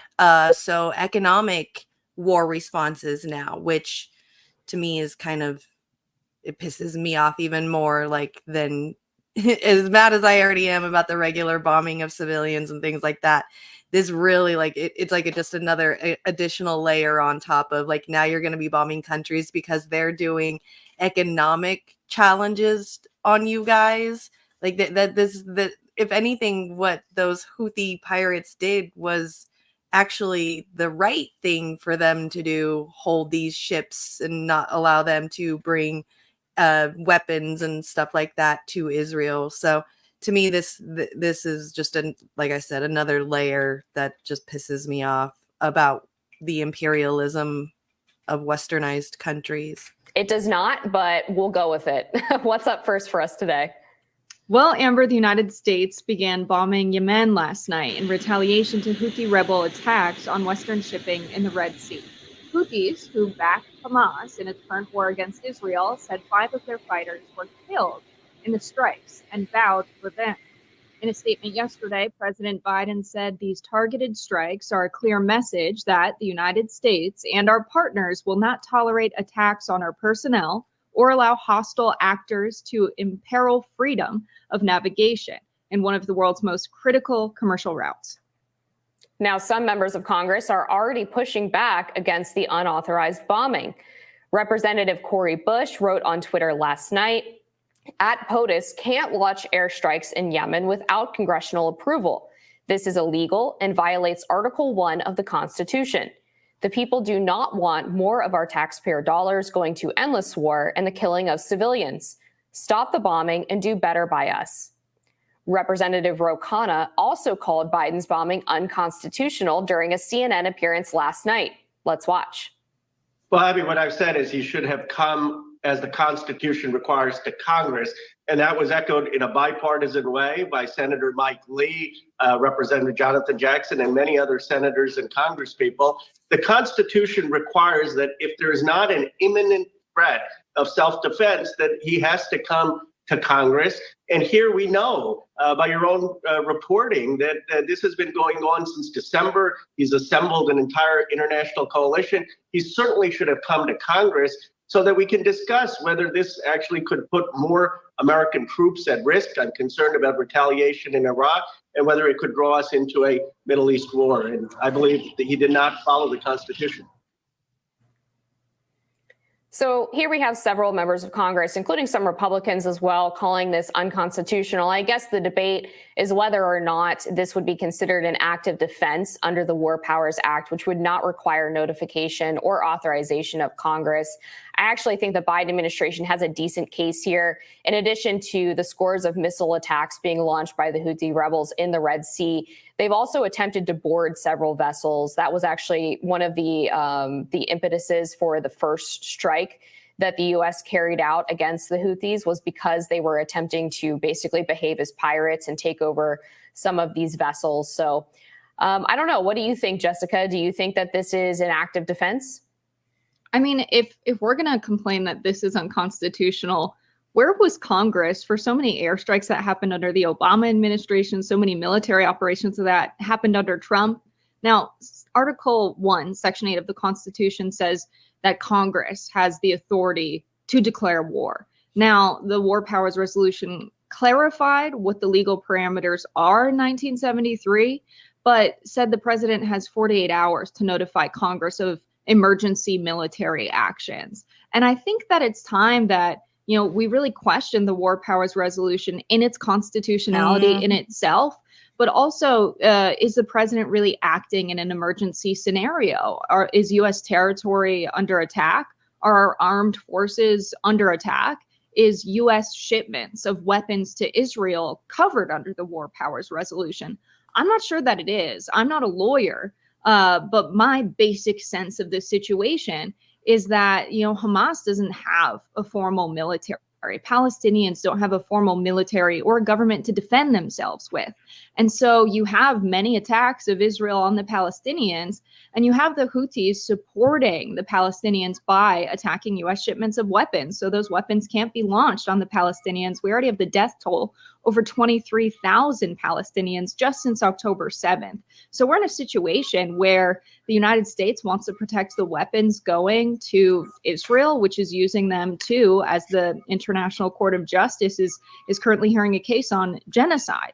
And so it's a situation that has the legal lines blurred and the moral lines blurred. And I think, you know, Ro Khanna and Cori Bush standing up and saying, hey, this is unconstitutional, we should question this. It's about time we have the power to declare war and decide on military actions back to Congress if it's not an emergency situation, which to me, this seems like it's not. I agree. I would disagree, just because when they are launching these missile strikes, they're not nonviolent missiles. They're not just a signal. They're actually trying to hit these ships. Luckily, the United States has the capacity, of course, to defend itself against these missiles. But they are threatening American lives. They're threatening the lives of the people who are on these ships, as well as other countries, by the way, who are in the Red Sea, and have also tried to board these vessels as well. So I don't think the United States is not acting in an emergency situation. It seems to me like this is a reasonable response, especially considering one of the core responsibilities of the United States military in shipping lanes is to protect freedom of trade and protect the free movement of vessels. I will say, I don't know if there's such thing as a nonviolent missile, Amber. I don't know if those exist, but I do think what the rebels are trying to do is defend Palestine by attacking the ships that are carrying weapons going to Israel, which have been used indiscriminately, not just against Palestinians, but against regions that they believe are held by Hezbollah, by neighboring countries. Even on days when there's a ceasefire between Gaza and Israel, they have committed airstrikes in the region against Syria. And so it's really a regional conflict, and we have to understand it that way. And if the United States is going to be involved to the tune of billions of dollars of military aid to Israel, there needs to be some recognition of the risk of just that initial act of arming Israel with enough weapons to so quickly kill 23,000 Palestinians, dropping 2,000-ton bombs, the largest bombs dropped since the Vietnam War, the United States attacking Vietnam with bombs of that magnitude. And so it's a situation where I think this is an act of retaliation against the United States that should cause our leaders to reflect on their support of Israel and how that's upset the international community, how over 90% of the nations represented in the General Assembly have called for a ceasefire. I think the United States is making themselves a villain in the global stage by supporting Israel at this point. And that really comes with the risk of maybe if you're trying to get weapons to someone who's using them to bomb civilians, they might try and stop those weapons from getting there with violent missiles. My point about the nonviolent missiles was sort of tongue in cheek because I've seen some people talking on social media about the fact that the Houthis had not killed anyone. And so therefore, basically, we should not be too worried about the missile strikes. So that was kind of what I was getting at. Obviously, I don't actually think that there are violent versus nonviolent missiles. But I wanted to talk a little bit about. But see, that's the problem, though, is that the Houthis haven't killed anyone. They haven't hurt anyone, even when they pirate these ships and take over these vessels and stop the traffic. They're not killing anyone, but you went out and sent a buttload of bombs into Yemen because of it. Like, I don't know. It seems like our presidents ever since 9/11 have just had way too much unfettered power when it comes to war crimes and doing war to other countries. And we've lost a lot of checks and balances when it comes to that kind of stuff, including the congressional approval of wartime. Because I'm sorry, but I don't see these Houthis stopping military items going to Israel have anything to do with the safety of me as an American. If anything, I'm pissed off that a lot of this money is going to that in the first fucking place. So it's all just a buttload of bull crap. Yeah, the office of the presidency at the end of the day is way too powerful. It should have always been any military eventualism needs Congress should always be met with Congress and the way the checks and balances were working at one point. And this whole thing could be stopped right now if Israel would just do the fucking ceasefire. Right. At the end of the day, that's what it comes down to. It's easy for Israel. I believe if Israel did the ceasefire, I don't think that anybody would be attacking Israel. Right. I agree. Yeah.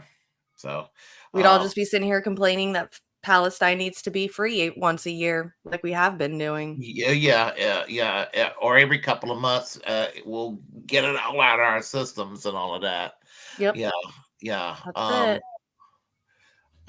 Well, on a more comedic note, Tulsi Gabbard for VP. Rumor swirls that Gabbard may join RFK ticket from Ryson. Oh, wow. Good to know. All right. Well, before we get started, I'm going to tell you, if it happens, I made that prediction a while back.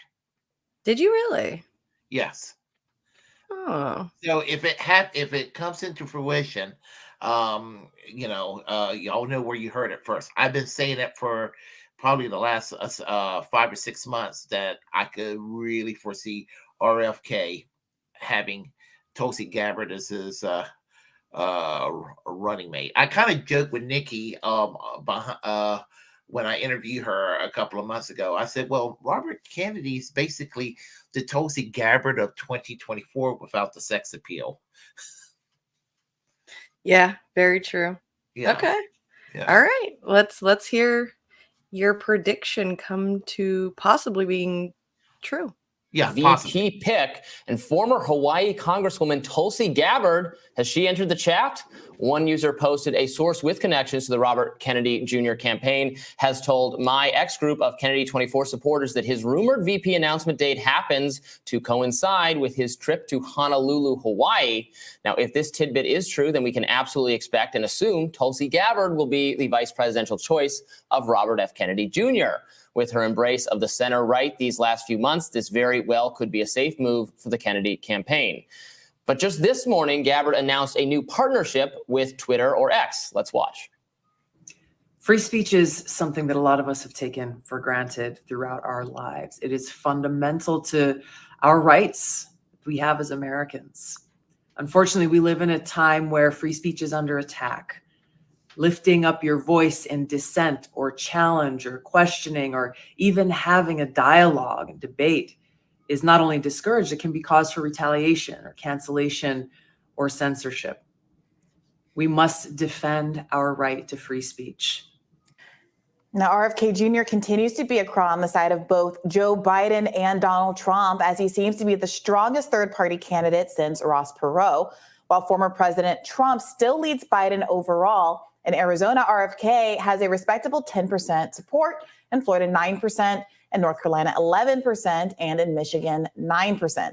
RFK is even putting up solid numbers in places where Biden leads.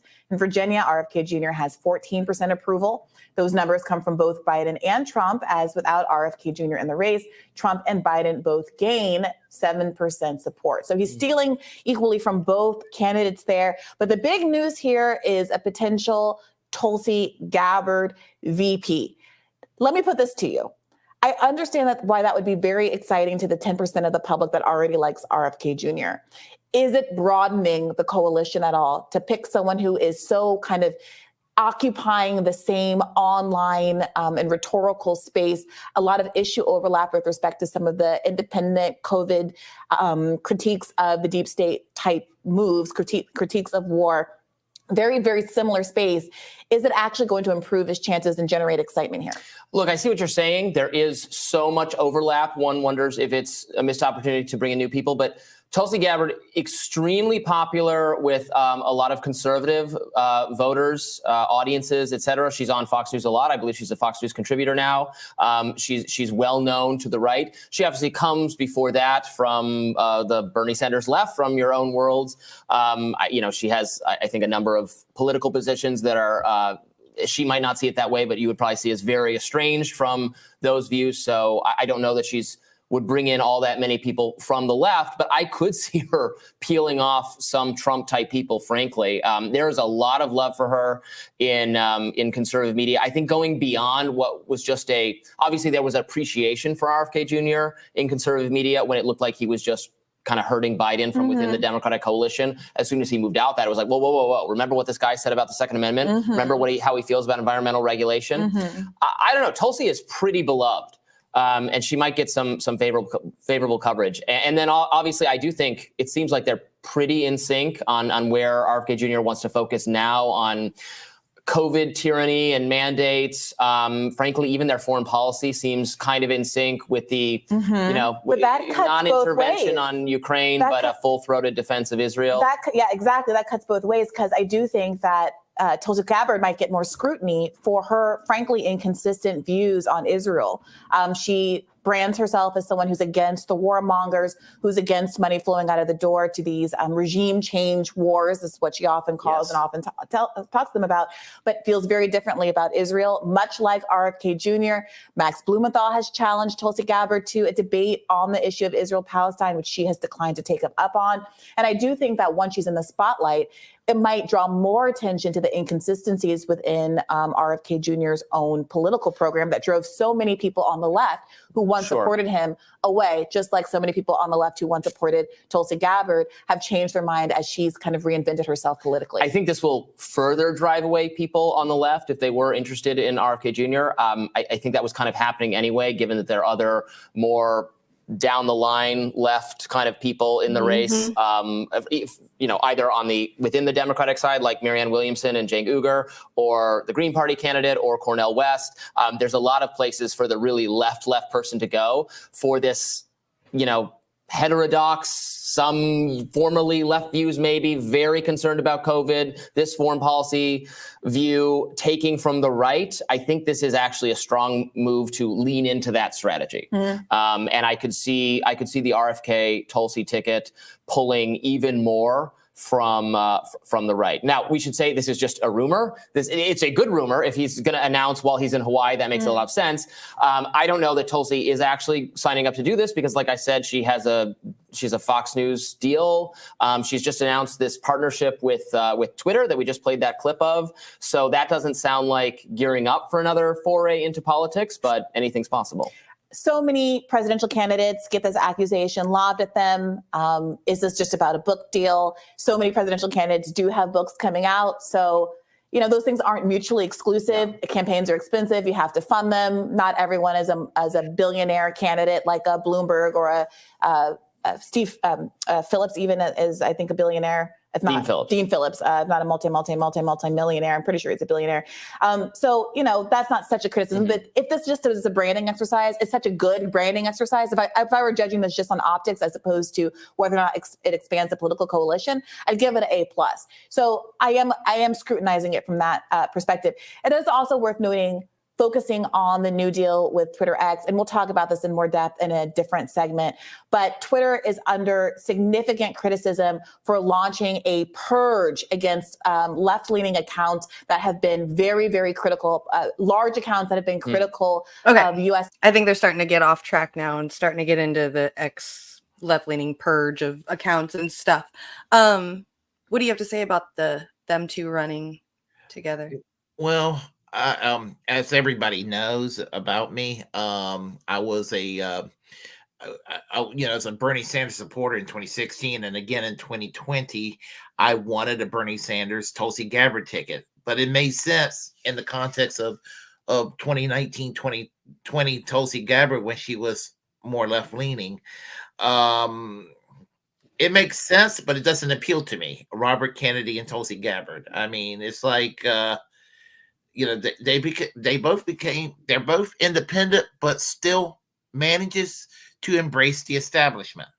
And so, I guess if somebody wants to vote for independents who are pro-establishment, what better choice than Kennedy Gabbard? Of course, there's no way I could vote for Robert Kennedy at this point. Maybe when he first started running, in spite of not being perfect, there was a few things that he said that was quite novel. But if he's cheerleading genocide in Gaza, saying with Tulsi, what's the point? They're just like the next Democrat or the next Republican, as far as I'm concerned. I agree. Yeah, that's what my point was going to be, is like, this sucks. This is like the first year that I'm kind of disappointed in the third party pick for this election season. This is kind of the first time where I'm probably not even going to vote because of the picks that they're even offering us aren't even that good. I mean, at least the last couple elections, third party, Green Party picks or whatever were at least semi decent. There was something there, but yeah, it's no matter how much, it's so weird, is no matter how much I feel at least in my own personal experience of this country, how I feel like a lot of regular everyday citizens are going further and further left, and the thought processes is further and further left. But these elections it just keeps going more status quo, right-leaning, neoliberal. Like, it just feels like no matter how progressive the people of our country are becoming, the powers that be are actually becoming more status quo than they ever have, and it's going the opposite way of how we're all thinking. Yeah, well, I mean, all these politicians from both parties are bought and paid for at the end of the day, and Right. it's the corruption is so deep that as hard of a time as I give Bernie and AOC now, and they deserve to be getting a lot of scrutiny for them not standing up the way they need to a point.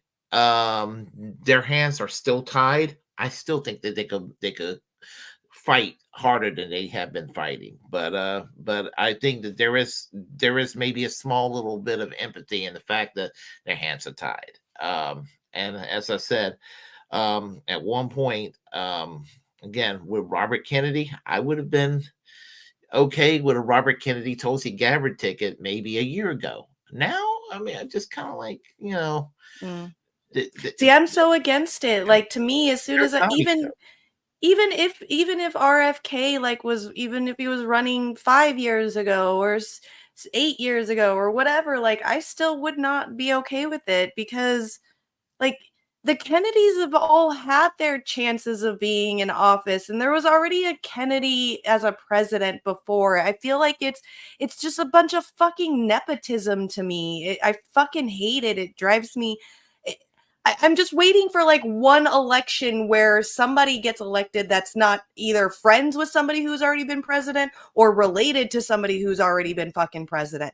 Like, the Bushes drive me absolutely insane. It reminds me of like Queen Elizabeth and all of her fucking family with the Bushes, and then with the friendships and all that with, like, Hillary and Trump, they were all friends and shit, and now the Kennedys, it's a bunch of nepotism, and I'm sick of it. I'm so fucking sick of it. I want some new fucking blood, some new opinions, some new voices, somebody who doesn't have a fucking history of family politics, status quo, keeping corruption, multi-million dollars in offshore banking and nobody knows about it because your parents worked in the government. Like, I'm so sick of it. I'm so done.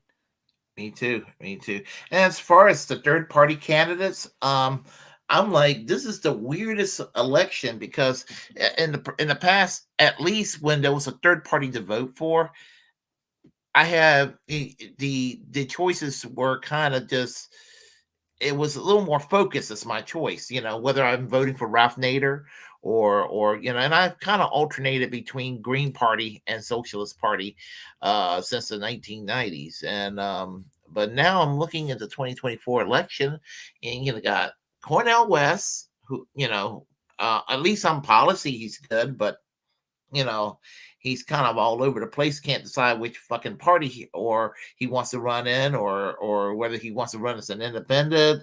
And I doubt he's going to be on the ballot at this point in North Carolina. He may be, but I doubt it. And then you got Jill Stein. I'm no stranger to voting for her, but she's going to be there. And then you have Claudine Dela Cruz from the PSL, and you got Bill Stodden from the Socialist Party USA. So I'm like, those are the four I'm likely to vote for, but I don't know which of the four I will be voting for on election day, because I don't know who's going to be on the ballot or not by then. Right. So yeah, I don't know who's going to be on our ballot out here either. I've got no one. I really got no one. This is the first time a third party choices have been just as bad as the main two party choices. This sucks so fucking bad for us. Actually, like, at least I could go to my kids and tell them, like, some of the kids that I know, like my friends' kids and stuff who have been turning 18, I've been telling them, like, don't forget, 2024, we're going to be voting. It's your first time voting. Y'all are going to be of age. It's the election year. I really want you to vote. And now I've been sitting here thinking, like, they really got nobody, man. I'm really throwing them into the lion's den with no weapons whatsoever. This sucks. Well, I'm thinking about after the 2024 election. I will vote in 2024 this year, but I'm thinking of never voting again, unless, with the exception of, let's say, ballot initiatives, constitutional amendments, referendums. I can vote on that because I have a legitimate voice with referendums and Well, like down constitution. ballot stuff. Yeah. Yeah, yeah. I have, that's my voice right there, and and I'm okay with voting on that, but I don't know if I could ever vote for another political candidate for office again in in the way that this country is structured. I mean, Right. yeah. Look, I know the grass is greener on the other side, and I know that whether we're talking about Norway or whether we're talking about Cuba or whatever any of us think where socialism is, or societies are more left leaning than America. Do they have their problems? Yes, they do. This is humanity. We all have our problems, but I don't know if they have the problems that we have in terms of when it comes to voting, because I, I don't think other countries work against third parties the way that we do. I don't think so either. I really don't. I don't think there's any other country that's just as bad as we are with that. The Other two-party than a duopoly dictatorship, problem. Yeah. dictatorships are probably worse, but that's about it. Right. Yeah. And then you got Trump's lawyer going around saying that it's legal for him to send the Navy SEAL team to assassinate his opponents or something like that. Like, Jesus fucking Christ. Like, I see how it's like overbearing on the news. Like, they're like, oh my God, he wants to assassinate. But his lawyer should have said that's illegal. Like, he should have just said that's illegal. You trying to tiptoe that shit. Like, come on. Are you motherfuckers have been assassinated? Like, I'm sorry, but Mm-hmm. Well, So. I mean, Trump is an idiot. So, I mean, there's just no way around that. I mean, Yeah. I mean, you don't even have to suffer from Trump derangement syndrome Right. to realize that. I mean, But I he's mean, a that's clown.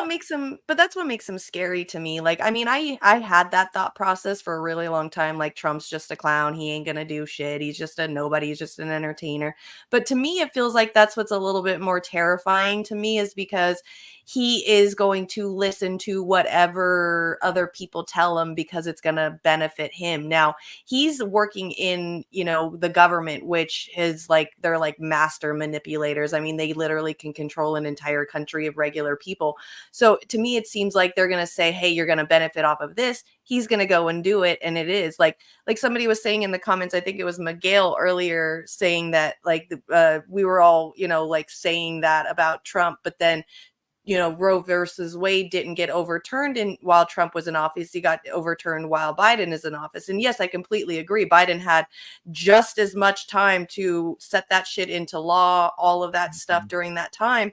But you cannot forget the fact that while Trump was in office, he put people in the Supreme Court really in a janky way, because that were conservative, to make a conservative majority Supreme Court, to where that subject even got brought up and Roe versus Wade was even brought up. And I'm sorry, but the way that the Supreme Court justices were brought in was really, really fucked up, because right as soon as Obama was getting out of office, they were saying that you cannot put a new Supreme Court in until the new president is brought in, because that's the way that the things are done. And when Trump was in office, they were saying, no, we should get it done. We should put in a Supreme Court now before Trump gets out of office, because that's what, so the hypocrisy there too. So like, yes, I understand that Roe v. Wade got overturned while Biden was in office, but a lot of the stuff, the precursors to that happened while it was under Trump. So Trump is listening to other people telling him what to do that's going to benefit him and his friends, and he's going to go do it. And then this is the outcomes that we get. So yeah, go ahead, blame Biden for that. But Trump is, there is some scary stuff about Trump as well. Like, I don't like either one of them, but, we can't just sit there and go around and be like, Trump's an idiot, Trump's dumb. Like, Trump literally just made our entire Supreme Court justices majority Republican and conservative after how many years of not being that, and trying to get our country to just incremental change to progressivism has been ridiculous, and we just got set back like 50 fucking years from that dude. And I'm sorry, but that's going to be my lifetime that I have to sit here and try to fix this in any way that I know how to as a single human being in this fucking country. So And there's my rant. Yeah, and never forget, even though there might have been less conflict abroad, he did commit some war crimes with the droning. I mean, the massive amount of drones and propping up Saudi Arabia, where the genocide was being committed against the people in Yemen, and the assassination of Qasem Soleimani that took place in early 2020. So,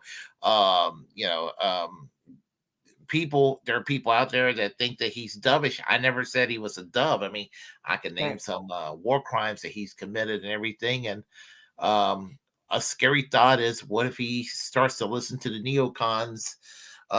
Literally, if he comes back to the White House, that will even be a scarier scenario.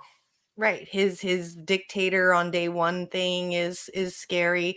Like I just don't want to know what else would happen if he's president. I just don't. I don't need another 4 years of waking up every day just terrified of what's going on. I still do it today every day, but man, fuck that dude. Man, it's a lot. It's a lot. I don't want our country to end up being like a Christian version of Saudi Arabia. I really don't. I'm scared. No, we don't want to be a Christian Sharia version of Saudi Arabia. We don't want to be, Chile under Pinochet. We don't want these things. Yeah, that's for sure. Absolutely. Yep. Do you have any final words as we're getting close to the? I know. Yeah. No, I think that's it. That was a quick 2 hours there. Yeah. I see. You have any plans online or? Yeah, I'll probably do some streaming this week in the gaming sphere probably. I know I haven't done anything this week at all whatsoever, but I definitely have a lot more time by myself this week, so I will probably be doing some more gaming on there. That's it. On my Twitch. That's it. Yeah, I'll probably be streaming a little bit this weekend. I got a few things I want to throw out at everyone, so I'm going to try to, between now and the next 3 or 4 days, I'm gonna try. And if I don't, it's because I'm tired as hell and all that. So, but anyway, let me allow me to tell everybody I appreciate y'all coming here, and I'm making this as a special request.